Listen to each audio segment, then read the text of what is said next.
Hello, everyone. Welcome back to the Pro Football Historian. I'm your host, Flynn Gibbon, and today we're discussing the New Orleans Saints. Obviously their 2021 season did not go as planned. They fell short of the playoffs by one game. Obviously, the 49ers went in, and the Eagles then got the seventh seed, and the Saints obviously would have been the eighth seed if there was an eighth seed in the NFL, but there is not. Now, they are being aggressive in all season. Now they have two first round picks. You would expect them to go for a quarterback. I don't think they're done making moves. I think they'll probably do a trade on draft day, but let's just get into the season and go week by week. So the game in Jacksonville, one of their home games, they dominate the Packers. I think it was more the Packers weren't ready, or they had a lot of obviously off-season drama, just no preseason. They're a team that doesn't really play stars in preseason. They don't play. Rodgers hasn't played in a few years in the preseason, so it was mostly just Jordan Love taking a lot of the reps, and it just didn't go well for the Packers. To give credit to the Saints, Winston threw 5 touchdowns, and there was a pick called back on roughing the passer, which it was questionable. It was Harry Smith. Either way, it didn't affect the outcome of the game. And Rodgers threw half his interceptions in this season in this game. So, um, you know, it was just a great game overall for the Saints. Um, you know, again, they almost drove down the garbage time for the Packers to get a touchdown, but didn't. And this is a team the Saints lost to the Packers the year before at home, so get a win in Jacksonville. We thought that the stuff happening to them, they handled their situation better than the Packers did, and it really wasn't one phase of the game where the Saints didn't win. Now, let's go. They play Carolina, and it was the complete opposite. They did not play well in this game. In Carolina, Winston threw 2 interceptions, no touchdown, completed about half his passes, only 111 yards. And they just didn't try to run the ball, couldn't run the ball. And the Panthers were hot this time, but obviously that didn't play out for the whole season. But again, you had two different. It's like, what team are we getting? And then they play the New England. Actually, I think they dominated more than the score showed. Couldn't stop the run game. Winston played all right to take 3 sacks, but he didn't ask to do much, and he didn't really for the whole year. They knew the receivers weren't great. They didn't have Michael Thomas for all year, pretty much. So the injury that he took surgery late in the season, off season, allowed him to not basically play this year. And they ran okay the ball. They did enough. But and then the interception, Mac Jones' first 3 interception game in the NFL. Probably won't be his last. I mean, he might even had. I don't think he had another one the rest of the year, but it's going to be Mac Jones' arguably his worst game. They really put a lot on Mac Jones to do well, and then Saints defense for most of the year was really good, and has been good for years. New England couldn't run the ball, couldn't do anything. And that's the Saints, big up front defensively. Dennis Allen does a great job with their defense. They're very complex and can hide stuff in the back end of their defense. There's a lot of smart players. I know that's changed a little bit. They lost their safeties, which we'll get into. They're going to try Justin Evans, who I don't know if you want to call retired, but was out of football for a couple years. So they're going to try that out. Maybe they sign a Tyrann Mathieu or someone free to draft someone, but the retirement of Malcolm Jenkins really is going to hurt them, and Marcus Williams, obviously. And they play the Giants, a team they really should beat. A lot of the Giants, what do you want to call it? Basically, come back and then just blew it, basically. And got in overtime. Saquon had a great game. It's probably the best game of the year. Maybe not from a rushing standpoint, at least, but receiving game, 74 yards, they allowed. Kamara had a good game. Did have some injuries in the year, and now we don't know if he's going to be. He might be suspended going into the next year. So who knows how much they'll have of Kamara, if any. I think he'll probably be playing a good amount of the season, but who knows? And Winston, fair job, but Daniel Jones played really good against the Saints, which is a little bit surprising. They were up and down the Saints' pass defense for about the first half of the year, first quarter of the year, but they eventually got into shape, started dominating. Then they played the Washington football team. They wasn't perfect, but they did enough to win this game. Winston 4 touchdowns, and his performance he was up and down. And games he knacks a lot, and didn't allow Winston to do much, and ask him to do much, didn't want him to do much, and he had a couple of really bad games, but besides that, most of them were games like this that he just came out through 4 or 5 touchdowns and looked good doing it. I was only complete half his passes, but good yards per attempt, and one game was all right. Heineke, 2 interceptions. They couldn't do a lot offensively, even though they did get 22 points. The Saints did enough to win that game. Had a bye week. Played the Seahawks game. I think it was Geno Smith played this game. Pretty sure threw a touchdown. It was really at the beginning of the game. The Saints shut him down after that. Just that Metcalf long touchdown, which was 84 yards. And they only allowed 1 catch the rest of the game for Metcalf. Smith, I thought, played all right. He didn't really. Again, the Seahawks, that's their game style. We talked about in another video. But in this video, we're just talking about just the Saints. They couldn't do a lot. They just, when it's one of these games, it's just one play really makes the difference. And 13-10, that's what the final score was of this game. Then they played Tampa Bay. This is the game Winston tore his knee. Trevor Siemian comes in. Defense makes a few big interceptions at the end of the game. Even though they did give up 4 touchdowns, those 2 interceptions were big. One was a pick 6 at the end of the game. And I wouldn't say Siemian played great, but he at least didn't turn it over. Did fumble once, but rushing was all right. They just, again, found a way to win. It's a team, we'll talk about the other game later in this video. But 2-0 last season, regular season, 2-0 this year in regular season. Obviously lost the big playoff game, which, just my perspective, I put a lot on Breeze, just the interception, especially at the end of the game. And the Jared Cook fumble, don't get me wrong, that was turned the tide of that game. Either way, this is about this season and going to next year. They then play Atlanta. They lose this game. Team they're better than. Big Cordell Patterson play. Get him in the field goal range, and Younghoe makes the kick at the end to win the game. Which puts the Saints at 5-3. I go through the stats. Simeon, played all right.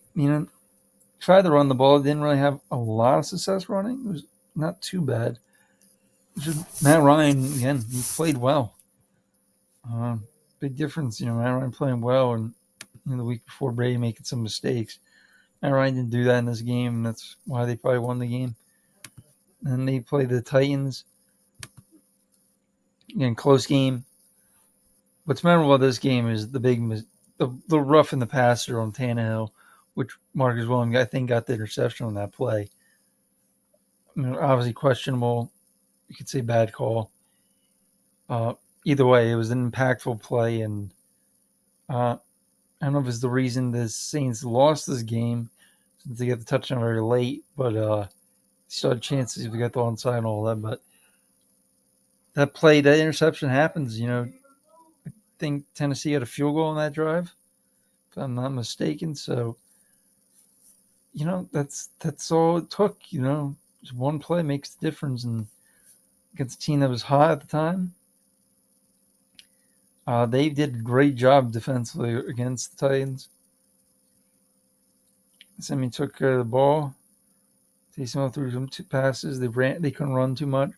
Again, the defensive game, even though the score wasn't that low, but again, just it just takes one play, and this is for the Saints. A few games. This is when the lose streak happened. They lost a bunch of games in a row.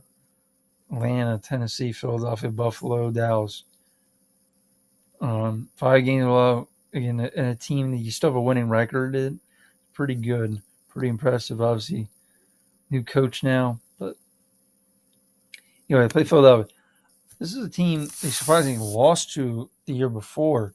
So you can go in this game like, well, Jalen Hurts and Miles Sanders both had over 100 yards. I think in that game they didn't have a 100-yard rusher in years against them. So you're thinking, okay, well that's the first game. Maybe they weren't prepared or whatever, but they sure should have been prepared for this.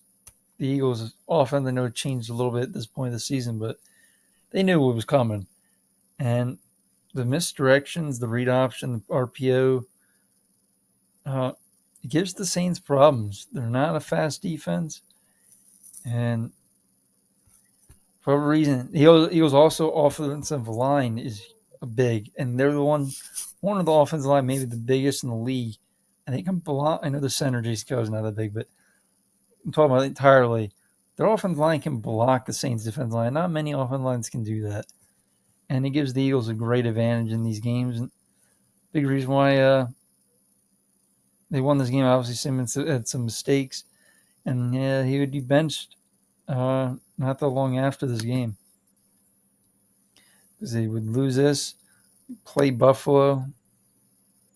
Taysom is also hurt at this point in the season, so that's why he didn't play. Now, obviously after the year they moved him to tight end. Buffalo, they played on Thanksgiving. If I can ever go to the game. Thanksgiving game, just short week. They were home, but just didn't have any offensive production. Some interception. Really tried to run the ball, but Tony Jones did not much. Montgomery didn't do much. They didn't have the running backs. They didn't really have any star on their entire team, besides maybe some offensive line. And even those linemen, they had some line injuries. They had a lot of injuries. I mean, a lot of teams did. But besides the Josh Allen interceptions, like Bills controlled and dominated this game. And they played the Dallas Cowboys. Taysom tries to play this game. He gets hurt. I think he injures his finger. I think it's a completely separate injury, if I'm not mistaken. And just doesn't allow Taysom to throw the ball accurately. He throws 4 interceptions. Some of his fault, some weren't. But there's a reason they lost this game. If he's healthy, probably win this game. I also think the Saints should have ran more because Dallas could not stop the Saints' quarterback runs. Taysom really was the only one getting it going and doing well running the ball. But the Saints defense, they gave up a few big run plays. CeeDee Lamb play, Tony Pollard run. Marcus Williams technically probably could have pushed him out of bounds either way. The few things, like the one issue with Marcus Williams, just either the Minnesota Miracle play, you have that play, just whatever reason. This is something odd where he just tackles the guy or is not too concerned with what's going on around him, just makes the play, push them out. That might save them this game. They might be able to win, but Dallas is allowed to score twice because the rush touch on the pick six, and they put the game out of reach. 7-yard play to at least Deontay Harris to give the Saints a shot, but by then it was pretty much over. So 5 losses in a row. Played the Jets. Dominate. It was a very low scoring game for most of the part of the game, and then Taysom had some decent runs, which allowed them to win this football game because the Jets don't have much of offense, especially at this point. They were just getting it right after this game, but Zach Wilson, no touchdown, no picks. Got sacked 3 times. Couldn't run the ball. And Alvin Kamara, healthy to decent, pretty good actually, and Taysom Hill had the 2 touchdown runs. Didn't do a lot passing. They didn't ask him to do much, but he did enough to win the game. Now they play the Bucs Sunday night game, and they shocked many people, shutting out Buccaneers. Tom Brady's first shutout since 2006 against Miami Dolphins, and I think they got shut out twice before that, maybe once. Sorry, I should say there was a Buffalo game. I believe he got shut out 31-0 in 03, and then I think it was those 06 Dolphins, and then this game. If I'm not mistaken. Again, they didn't do much the Saints offensively. Just defense really gave problems to the Bucs, and they have for basically every game they played in the last 2 years against them.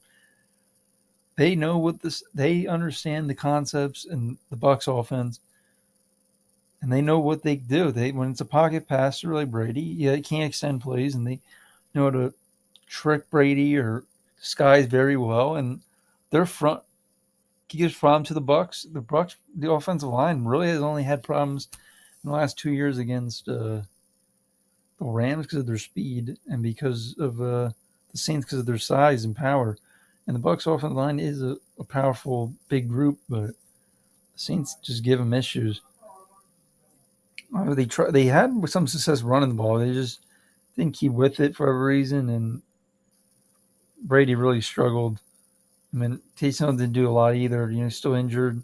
Try to run him, but Bucs defense played pretty well. It was good enough to win the game, but ultimately the Saints did pull out that game. Play the Dolphins. COVID Monday Night Football. They have a lot of guys not playing this game, and it showed. Got Ian Book, their I think 7th round pick, rookie quarterback, 2 picks. Not a lot of focus on Kamara. They couldn't get much going, and the Dolphins were hot at this point, and they pulled off the victory. Then they just lost to the Titans and Dolphins, so their streak just ended. But still pretty impressive winning 7 straight, and then coming back after a loss and beating the Saints, even with a bunch of backup. Play Carolina team they lost to earlier, and they did enough to win the game. It wasn't great, but Taysom played all right, and again, a decent rushing performance. They had a lot of attempts, but not a lot going on. But same thing for the Panthers. 7 sacks on Darnold was a big difference in this game, only allowing 10 points, and they won. They come back the next week. They win. The 49ers lose. They're in. Ultimately, didn't happen, but play the team they lost to as well. They lost to the Panthers and lost to the Falcons earlier. In the rematches, all the rematches in the division, they played better in the second game, especially on the defensive side of the ball. And Matt Ryan 1 touchdown, 1 pick. Taysom Hill gets hurt in this game, even though he's playing pretty well at the point. And Simeon goes in, throws 2 touchdowns on limited pass attempts, 15. And Kamara with 30 carries exactly, 2 catches, in total 162 yards. Pretty good. And they win. They have a winning record again for the Saints. It wasn't the type of season they wanted, but they got the draft. They got 2 first-round picks. I think they're going to trade up. This mock draft has them getting Malik Willis with the pick they got from Philly. They also swapped with Philadelphia's pick, so now they're 19. And they got a receiver. So they need a receiver. They need a tackle help. Losing Teron Armstead to the Dolphins. Defensively, they might need safety. And maybe it's just some youth, in the front 7. Besides that, still a pretty good team, and they think they are committed to this season and trying to winning it all. Just give me the impression they're trying to trade up for a quarterback. I think they will. Now, it's tough because I think they like Desmond Ridder. I just don't see them trading up and needing to trade up to get Desmond Ridder. And, I don't view him as a first-round pick, but from, certain teams seem like they like him, and I could see why. But, again, I think they could stay put and get him. So if they're trading up, who are they going to be getting? And I would, like this is Malik Willis, but I honestly think if they're trading up, they're probably going to get a guy who's ready to play now and ready to help them win. And that just puts the Kenny Pickett as the guy, maybe, to me. I think I would probably want to do that. I would probably go Malik Willis or Matt Corral. But either way, if they're going to trade up, obviously there's a town Malik Willis, and maybe that's the reason they're going to put Jameis Winston to start. Maybe they really like Malik Willis. That could be it. And they just have Jameis Winston for this year or a year or two. But again, they're trading up and giving assets. You think they want to win this year. And to get a quarterback just to sit, it's a little odd, but you're just trying to get the quarterback position right at this point. So again, I think it could be a quarterback thing. It could be Pickett. I think it could be Malik Willis. I think it also could be Ritter. I don't see him getting Corral. I like Corral, but I just don't see the Saints as that type of team to get him or want him. And then if they keep their picks, obviously tackle, receiver are probably the biggest needs. Offensively, they don't have a lot, and they need to help that side of the ball. I think Winston or whoever's throwing passes needs more help. Obviously, Michael Thomas should help, but they need a speedster. Can't rely on Troyquan Smith and little Humphrey Jr. Whatever. I'm trying to think his name. Jordan. I think it's little Humphrey Jordan, or either way. If I'm getting his name wrong, a little Jordan Humphrey. That's probably his name. Sorry. And then there's also they've number 11, who's really fast speedster. Deontay Harris. Kick return, punt return. They got guys. Just need Michael Thomas. I don't know if he's going to be number one. You think? Well, he's going to be the one with the rosters now, but I think they need another element on their offense, especially with Kamara not playing maybe a quarter of the season. Who knows more than that? But that's it I got on the Saints. A very interesting team, and they can beat the Bucs. They can play with them, and they think they have a shot at competing this year. So, interesting strategy what they're doing. So I'm intrigued to see what happens, and I think you guys are too. Again, thanks for watching. Hopefully you enjoy this video, and we'll talk about the Philadelphia Eagles in our next video.